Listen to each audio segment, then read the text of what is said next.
दोस्तों, जितने सारे लोग सीटेट का एग्जाम देने वाले हैं, आज आप लोगों के लिए बहुत ही इंपॉर्टेंट क्लास होने वाला है। क्योंकि इस तरह के जो वीडियोज होते हैं, अगर आप एग्जाम के एक दिन भी पहले देखते हैं या फिर एग्जाम के ही दिन देखते हैं तो भी आप लोगों के लिए बहुत ही अच्छा होने वाला है। क्योंकि आज की इस क्लास में आप लोगों को मैं मॉडल पेपर को जो टैग वर्ड नहीं बताया था, उसी टैग वर्ड के बेसिस पर ये पूरे मॉडल पेपर को सॉल्व कराऊंगा, जिससे आप लोगों को एकदम आसानी हो जाएगा कि आप एग्जाम में जाते हैं तो देखते ही तुरंत लगा देंगे कि हाँ, ये ऑप्शन करेक्ट है। तो टैगवर्ड वाले वीडियो को जो लोग नहीं देखे हैं जाकर के देख लेना। और आप लोगों को बताना चाहता हूं, आप लोगों के लिए इसी तरह से 4 से 5 पीडीएफ मैं बनाया हूं। अगर आप उसको परचेज कर लेते हैं तो जानिए एग्जाम आपका एकदम अच्छे नंबर से क्लियर हो जाएंगे। जैसे कि आप लोगों के लिए एक ईवीएस का हैंड रिटन नोट्स बनाया गया है, एक सीडीपी का थ्योरी वाला नोट्स बनाया गया है, उसी तरह से एक सीडीपी के पूरे एमसीक्यू सीरीज बनाए गए हैं और एक पूरे के पूरे टैगवर्ड वाले पीडीएफ बनाए गए हैं, जिसमें सारी टैगवर्ड आप लोगों को एकदम आसान भाषा में बताया गया है कि अगर आप देख लेते हैं तो देखते ही टिक लगा देंगे, ये आपका सही हो जाएगा। और इसी तरह से आप लोगों को एक मॉडल पेपर दिया जाएगा। तो टोटल 5 पीडीएफ आप लोगों के लिए बनाया गया है। जो लोग परचेज करना चाहते हैं वो लोग मात्र और मात्र 99 रुपए में इस कोर्स को परचेज कर सकते हैं। इन सारे पीडीएफ को, सीटेट के नोट्स को परचेज कर सकते हैं। परचेज करने के लिए जो नंबर आप लोगों को दिख रहा होगा 7617044032, या फिर आप डिस्क्रिप्शन बॉक्स में जाएंगे, कमेंट बॉक्स में जाएंगे, एक आपको लिंक मिल जाएगा। जैसे ही आप उस लिंक पर क्लिक करेंगे तो डायरेक्ट व्हाट्सएप पर पहुंचेंगे। उसी नंबर पर पेमेंट करना है और स्क्रीनशॉट वहीं पर भेज देना है। तुरंत आपको सारे नोट्स मिल जाएंगे तत्काल, जिससे आप एग्जाम के 2 घंटे भी पहले पढ़ लेते हैं तो सारी तैयारी एकदम आसानी से हो जाएगा।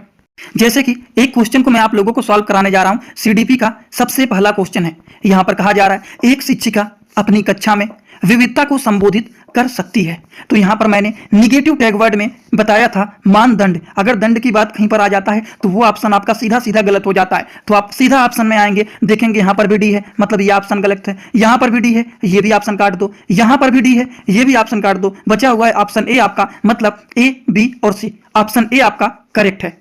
बात समझ में आया? बस एक ही निगेटिव टैग वर्ड को पहचान लिए, आपको आंसर दिख गया कि ये आपका तीनों करेक्ट है, बस गलत केवल यही है। आई होप ये आपको समझ में आ गया होगा। अब हम बात करते हैं अगले क्वेश्चन की। अगला जो क्वेश्चन है, कोई शिक्षिका अपनी कक्षा में फर्नीचर की तीखी धार वाले किनारों को रुई से ढका रखने को कहती है और छुओ तथा अनुभव करो।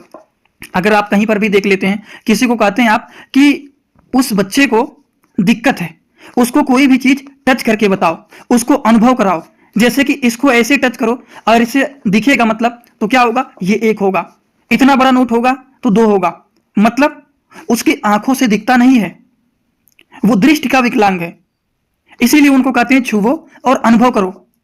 बस आपको इसी तरह से वर्ड को पकड़ना है कि यहां पर क्या लिखा हुआ है। अब पूरे क्वेश्चन को हमें पढ़ना ही नहीं चाहिए, बस हमें यह पता चल गया तो तुरंत हम दृष्टि विकलांग शिक्षार्थी, मतलब दृष्टि का मतलब होता है आंखों से नहीं दिखाई देना, तो इसका क्या होगा, ऑप्शन बी जो होगा वो होगा करेक्ट। उसी तरह से आपको एग्जाम में कभी भी थोड़ा बहुत सोचने की जरूरत नहीं है, बस कोशिश करना है किसी तरह से आंसर को निकालने की कोशिश करें कि इसका करेक्ट आंसर क्या होगा। जैसे कि प्रतिभाशाली बच्चों के लिए सबसे अच्छे शैक्षिक कार्यक्रम वे होते हैं जो उनके आक्रामक व्यवहार को नियंत्रित करते हैं, उनके अधिगम को न्यून मानकों से तक काम करने के लिए प्रेरित करते हैं, उनके चिंतन को प्रेरित कर उन्हें विविध विचारों में व्यस्त रहने का अवसर।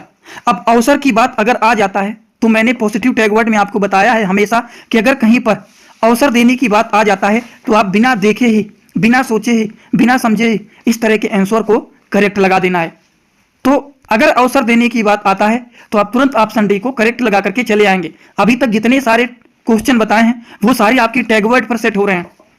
इसीलिए जो आप लोगों के लिए मात्र 99 रुपए में टोटल सीटेट का नोट्स लेकर के आया हूं, जिसमें पूरे टैग वर्ड का पीडीएफ देने वाला हूं, पूरे ईवीएस का नोट्स देने वाला हूं हैंड रिटन, सीडीपी के पूरे एमसीक्यू सीरीज को देने वाला हूं, आप लोगों को मैं मॉडल पेपर देने वाला हूं, और जो थ्योरी वाले पार्ट होते हैं सीडीपी के कुछ इंपॉर्टेंट नोट्स को भी देने वाले हैं। 4 से 5 पीडीएफ आप लोगों को मात्र 99 रुपए में मिलने वाले हैं। बस आप लोगों को व्हाट्सअप करना है 7617044032 पर। तो आप पेपर को देखते ही सॉल्व कर देंगे कि इसका आंसर क्या होगा। इसमें ज्यादा सोचना नहीं है क्योंकि बहुत कम समय होता है एक प्रश्न के लिए। अब अगले क्वेश्चन की हम बात करें तो यह है विद्यालयों में विद्यार्थियों की असफलता के बारे में निम्नलिखित में से कौन सा कथन सही है। तो अगर कहीं पर जाति समुदाय की बात आता है तो वो ऑप्शन आपका गलत हो जाएगा। अगर कहीं पर पुरस्कार की बात आता है तो वो भी ऑप्शन गलत हो जाएगा। ये निगेटिव टैग वर्ड आप लोगों को मैंने बताया है। तो बचा क्या, ऑप्शन सी और डी। ऑप्शन को देखते हैं यहां पर क्या आया हुआ है। यहां पर ऑप्शन दिया हुआ है कि बी और डी। तो ए और बी अगर गलत है तो यहाँ पर बी आया हुआ है, ये काट दीजिए। यहाँ पर ए बी है, इसको भी काट दीजिए। यहाँ पर बी है, इसको भी काट दीजिए। बचा हुआ सी और डी, मतलब ये ऑप्शन आपका एकदम करेक्ट है, ऑप्शन बी। इसी तरह से हम बात करते हैं अगले क्वेश्चन की। अगला जो क्वेश्चन है, दो विद्यार्थी एक ही अवतरण को पढ़ते हैं, फिर भी इसके बिल्कुल भिन्न अर्थ लगाते हैं। इसके बारे में निम्नलिखित में से क्या सत्य है? मतलब एक ही चीज को पढ़ते हैं, लेकिन उसका जो अर्थ है वो अलग अलग लगाते हैं। इसका क्या सत्य हो सकता है? चलिए हम लोग पहले ऑप्शन को समझते हैं। तो सिंपल रूप से अगर हम बात करें, कहीं पर इसको भी आप टैग वर्ड के बेसिस पर अगर सॉल्व करने की कोशिश करें तो संभव नहीं है, तो संभव नहीं है तो हो नहीं सकता है, संभव नहीं है हो नहीं सकता है, समझाया नहीं है ऐसा हो नहीं सकता है। तो इसका सही जवाब क्या होगा? संभव है, क्योंकि व्यक्ति के अधिगम को विविध कारण विभिन्न विधियों से प्रभावित करते हैं। तो इसका सही जवाब होगा ऑप्शन डी।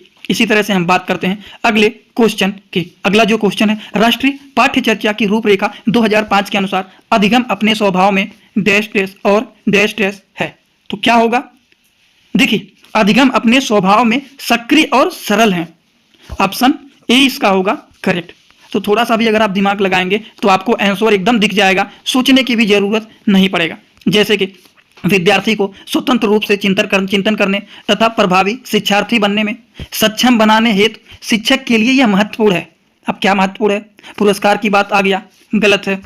उसके बाद विद्यार्थियों को सिखाना, अधिगम का अन्वेषण करें खंडों में, तो ये गलत हो जाएगा। आपका सही जवाब एक संगठित तरीके से जानकारी को प्रस्तुत करना ताकि पुनः स्मरण करने में सरल हो सके।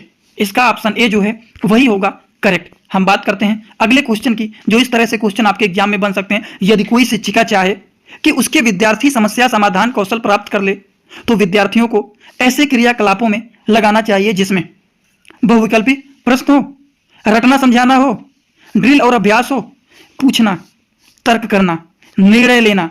ये क्या करते हैं? बच्चों को एक्टिव बनाते हैं और उनके माइंड के ग्रोथ में हेल्पफुल माने जाते हैं। तो इस तरह से ये ऑप्शन बिल्कुल ही करेक्ट होगा। समझ में आया? अब तो डाउट नहीं होगा आप लोगों को। अब हम बात करते हैं इसी तरह से अगले प्रश्नों की।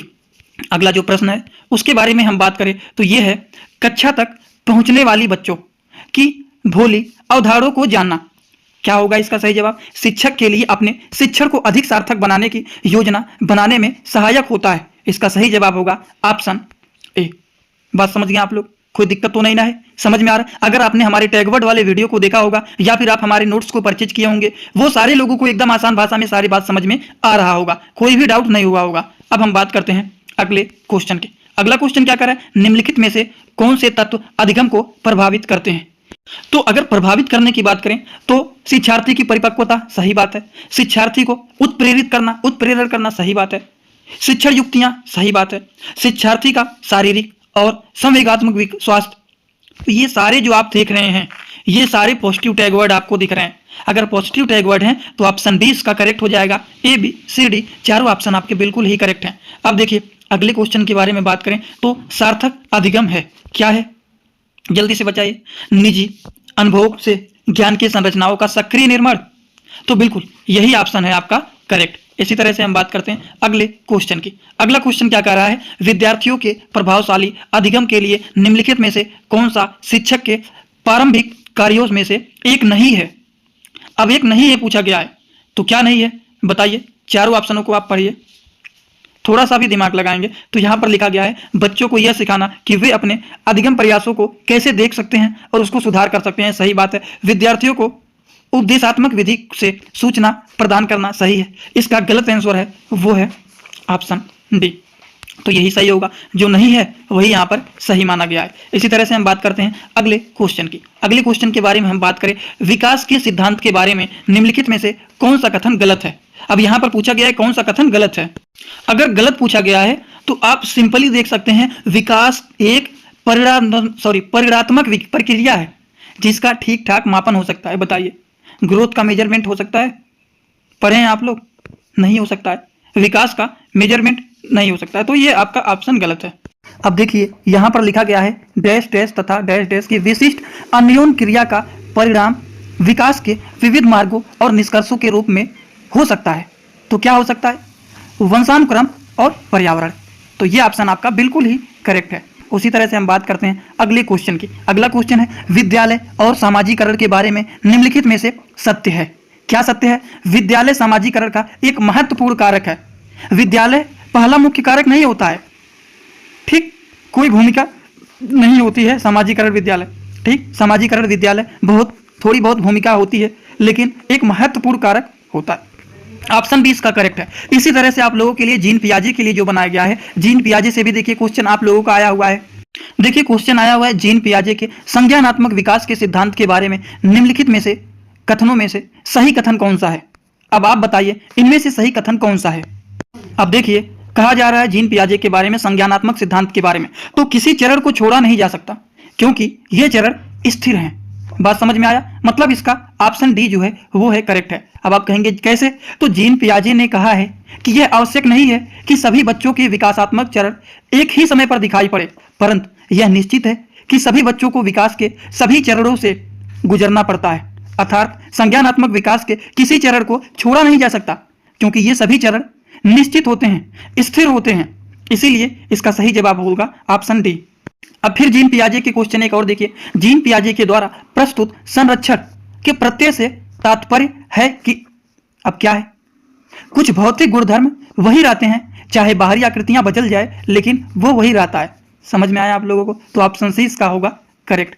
पढ़ना चाहते हैं तो ये आप पढ़ सकते हैं, नहीं तो ऐसे ही बहुत सारे क्वेश्चन आए हुए हैं। अगर हम सारे क्वेश्चनों को कराने लगेंगे तो बहुत ज़्यादा टाइम लगेगा। आपके पास इतना टाइम नहीं है कि सारे क्वेश्चन को बैठ करके आसानी से हमारे वीडियो को पढ़ें, वीडियो बहुत लंबा हो जाएगा। इसके लिए जो ये सारे पीपीटी को परचेज करना चाहते हैं, अब देखिए हिंदी जो लोग चूज किए हैं, हिंदी के सारे क्वेश्चन किस तरह के एग्जाम में बनते हैं, उनके आंसर को कैसे चूज करना है, सारी चीज़ आप देखेंगे यहाँ पर लिखा हुआ है। इसी तरह से जो भी सब्जेक्ट के आप आंसर, जो भी सब्जेक्ट को आपने चूज किया है उसके क्वेश्चन विथ आंसर सारी चीज़ आप लोगों को यहाँ पर देखने के लिए मिल जाएंगे। जो लोग इंग्लिश को चूज किए हैं उसके भी देखिए क्वेश्चन विद आंसर किस तरह से एग्जाम में आते हैं, वो सारी चीज आप लोगों को इस पीडीएफ में देखने के लिए मिल जाएंगे। तो जो लोग संस्कृत भी जो लोग परचेज किए हैं, जो लोग चूज किए हैं, वो भी आप देखेंगे यहाँ पर देखने के लिए मिल जाएंगे। संस्कृत से किस तरह के क्वेश्चन बनते हैं, उसको सॉल्व कैसे करना है, सारी बात आप लोगों को देखेंगे यहाँ पर देखने के लिए मिल जाएंगे एकदम आसान भाषा में। तो बस यही कहना चाहता हूं कि जो भी लोग इसको परचेज करना चाहते हैं कमेंट बॉक्स में जाइए, लिंक दिया गया है, जैसे उस लिंक पर क्लिक करेंगे डायरेक्ट आप व्हाट्सएप पर पहुंचेंगे, उसी ही नंबर पर पेमेंट करना है मात्र 99 रुपए में। सारे के सारे सीटेट के सारे पीडीएफ आप लोगों को वहां पर मिल जाएंगे। जो लोग लेना चाहते हैं, जो लोग इच्छुक हैं, वही लोग कमेंट करेंगे, वही लोग मैसेज करेंगे, पेमेंट करके जैसे स्क्रीनशॉट वहां पर भेजेंगे तुरंत सारे पीडीएफ आपको मिल जाएंगे। बस 2 बार 3 बार 4 बार जितनी बार आप पढ़िए इसको उतना ही आप लोगों के लिए अच्छा होने वाला है। बस एक बात का ध्यान रखना है, जो टैगवर्ड वाले पीडीएफ को मैं दूंगा उसको अच्छे से 10 बार पढ़ लेना, ठीक। केवल 5 से 10 पेज का पीडीएफ है लेकिन 10 बार उसको पढ़ लेना आप लोग। और जो मॉडल पेपर दे रहा हूं उसको भी अच्छे से पढ़ लेना, और सीडीपी के जो थोड़े से इंपॉर्टेंट पीडीएफ नोट्स बनाया गया है थ्योरी का, उसको 3-4 बार पढ़ लेना। बस उसके बाद आप एग्जाम में जाइए, देखिए कितने आसान हो जाते हैं सारे प्रश्न, देखते ही आप सॉल्व कर देंगे कि हाँ इसका आंसर ये होगा। तो चलिए आज का वीडियो यहीं पर होता है complete. Thanks for watching, like comment share and subscribe.